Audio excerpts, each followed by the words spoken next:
And I wasn't sure how he found it. You know, he is a distinguished writer with the Richmond Times-Dispatch. So I thought, how did Bill pie Maggie? Well, he's got a nose for pie. And someone told him that there was pie at Richardson's. He is a superb writer in a world where superb writers are either leaving the job or the press is slowly fading. And so to have someone of his caliber writing in a paper which we have access to is truly a pleasure. And so I would like now to welcome Bill Lohman to our podium. Bill?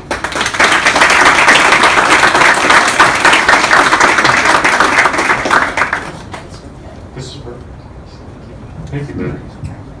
You made me sound a lot better than I am. And that's mostly true about the pies. We did enjoy Richardson's, but we've eaten it about 2 or 3 other places around here too. We've been in several times for stories, Bob Brown and I from the paper. First thing I tell people about Tangier is when you fly over it, you really get the sense that there's not much there. I love the view coming in because that means that I'm flying instead of taking the ferry. So but anyway, so the first time I went over there was about 15, 16 years ago. A photographer and I went over there to cover the prom. You know, Tangier is one school, and at the time, there were only 2 public schools in Virginia that had K through 12 under the same roof, and one was in Grayson County, and I wrote about that. That was the Mount Rogers Combined School, and then the other was Tangier Combined School, K through 12. I think back then they had about 100 students, maybe 95 for the entire 13 grades. I remember that in all my travels over there, I had never met David Nichols, the doctor who flew over from Whitestone.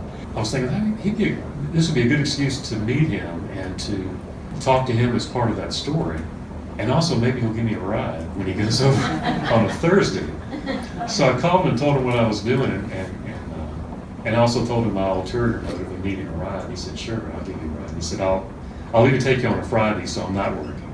And so he flew me over there and introduced me to his friends and told me his story. I was aware somewhat of his story, but not fully, but how he was a young doctor, came to the Northern Neck just out of residency at Riverside, and he found out, he went over to Tangier on a family visit and found that they had no resident physician, and that they actually were advertising for a doctor at that time. They had doctors come and go rapidly through the 60s and 70s. And so he figured that was, what a nice mission. Because he always kind of wanted to give back to whatever community he settled in.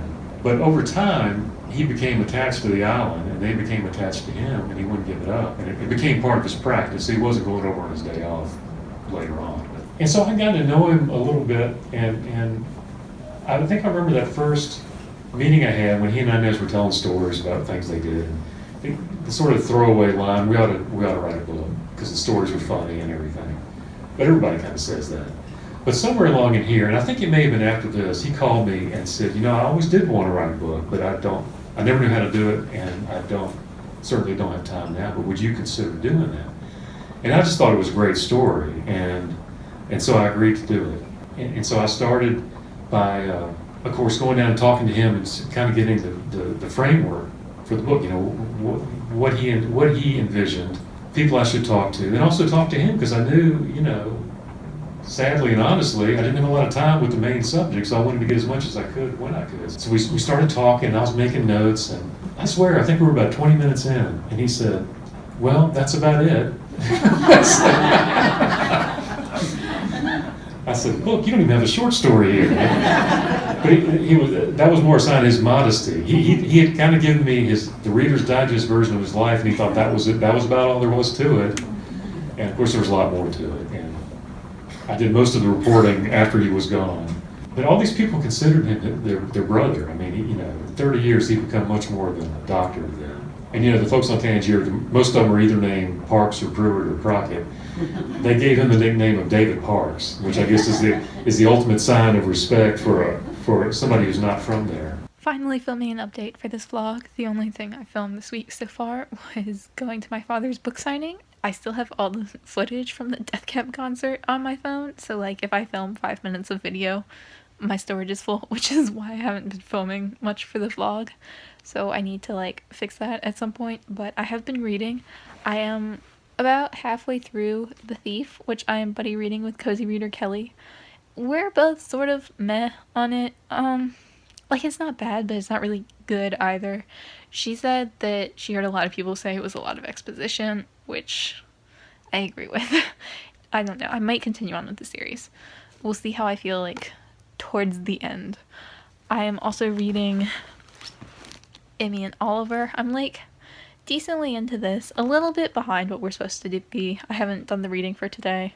I've been terrible with buddy reads the last few weeks, but this I'm also kind of conflicted on. I like aspects of it, but some of it feels like the romance is a little bit too much, which I like romance, but it feels like in some stories, like in this story, it feels like the romance is taking point when that's not, when it really feels like it shouldn't be the focus of the story. But again, I'm like a third of the way into it ish, and it's not bad. Like I'm feeling like both of those are going to be 3-star reads. And then for nonfiction November, which I am reading nonfiction, I started Night by Elie Wiesel, the audiobook, because I've already read it, but this is a reread, and I kind of figured since I was so behind, I needed to make sure I got my 4 nonfiction books, so one of them is going to be an audiobook. I also started Life's Dominion, which is my book about abortion. If you follow me on Twitter and you've seen me tweeting about abortion, this is why. It's not only about abortion, it's actually a lot about euthanasia as well. I'd say it's probably more about euthanasia so far. And I'm reading this still. I'm not very far in it still. It's like hard for me to sit down and read like more than one at a time.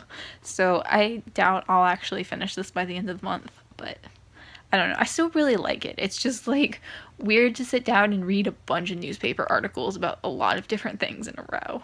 I don't normally do that. And then I did technically start my War Gone By and Miss It So. I took the bookmark out because I needed the bookmark for another book. But I only read like a couple of pages. But like where is it? There's a pronunciation guide. A Serbian-Croatian pronunciation guide. I'm like, that's a little much for me. But I don't know. This is gonna be a difficult read. That doesn't necessarily mean it won't be good.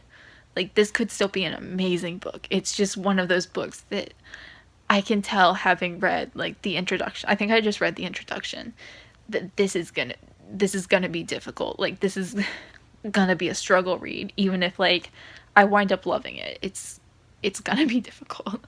But yeah, I'm kind of putting this on the back burner for a minute. I want to get through the abortion book and Killed and Emmy and Oliver and The Thief. Like, get through, well, not Killed, but get through the 3 of those, and then maybe like look into starting this with another of my nonfiction reads. I'm trying to get my videos edited and up so that I don't just like not post again for like another 4 weeks. I did film my wrap up today, which is fabulous, only I rambled way too much, so I have a lot of editing to do. So I'm gonna get to that. This is not a very good place to film, but I'm not moving my car. Yeah, today is fun. I'm just waiting in my car to pick up my brother at the train station. Huzzah! Because he is coming back today, and that's a thing that's happening, and I was conscripted into picking him up, which is great. I had to clean out my car this morning, which was annoying. He should be here. The sun is like really bright, so I'm just gonna be a shadow. He's supposed to be here in like a few minutes, but like, I don't know. He was supposed to be here like 30 minutes ago, but his train is late, so I've been sitting here for a while. I did take some books back to the library today. I took 4 books back, and whenever I take a bunch of books back, I always feel like really accomplished, even though I haven't finished any of them recently. I was just waiting to do my wrap up before I took them back, so I wouldn't have to like edit in pictures and all that annoying stuff. So that's a plus, and I got donuts while I wait because there's Dunkin' Donuts across the street, and I'm a child who likes sugar. Anyway, I just realized that I hadn't talked about NaNoWriMo at all, except for doing the NaNoWriMo tag on my channel. And Yeah, I haven't been doing very well. I have like almost 4,000 words, which is bad for me because I can write that in a day if I really try hard. But I didn't like the story I was writing. I was writing a thriller kind of story. I watched some random thriller movie on Netflix with like Bella Thorne in it about this guy who hooked up with this girl and then like she started stalking him and then it ended in violence, like, you know, as these kinds of movies do. And I was like, okay, but what if she wasn't stalking him and it was just like coincidence and him being paranoid and like the violent thriller aspect came from him and not the girl? So I was kind of writing that, and then I realized a few thousand words in, I was like, I don't really like this story. Like, I do like the idea of it. I do want to write it at some point. I just, not now. It wasn't working. What I was doing wasn't working, and I'm fairly good at telling, like, when I want to stop writing something because I've been working on it for a while and I'm bored versus when, like, something's legitimately not working. So I've scrapped that story for now. I scrapped it like just the other day because I realized I was like, I have nothing to write for this. I don't know where I want it to go. I don't know how I want it to go.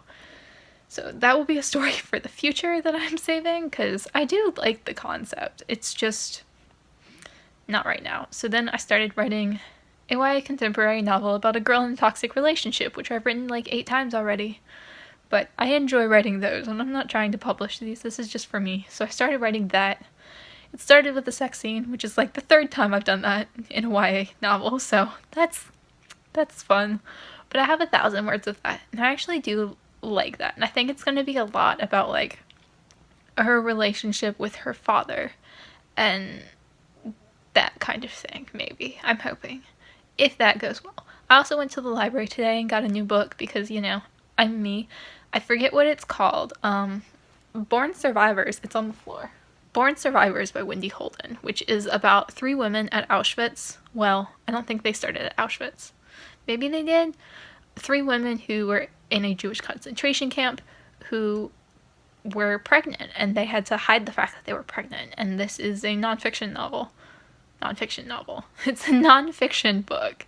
And it looked really interesting. I go to the library and then I just look at things and I look. And I was actually looking for an interesting World War I book because Bookish keeps talking about World War I books and I keep like wanting to read them. But I've discovered that my library has an incredibly small World War I section that has like 3 books and none of them really looked like things that I wanted to read. Which, like, not that they were bad. They was just like, they didn't really grab me. So World War I was right beside World War II, and I mean, it's me.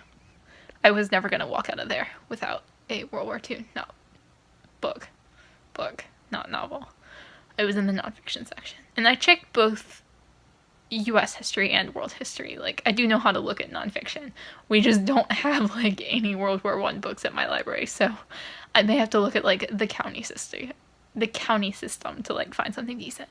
But I only got 1 plus my audiobook, which like I don't ever count because those are just like a separate thing. So yay for that, and that's it for this update because it's been like 4 minutes. I need to edit this down.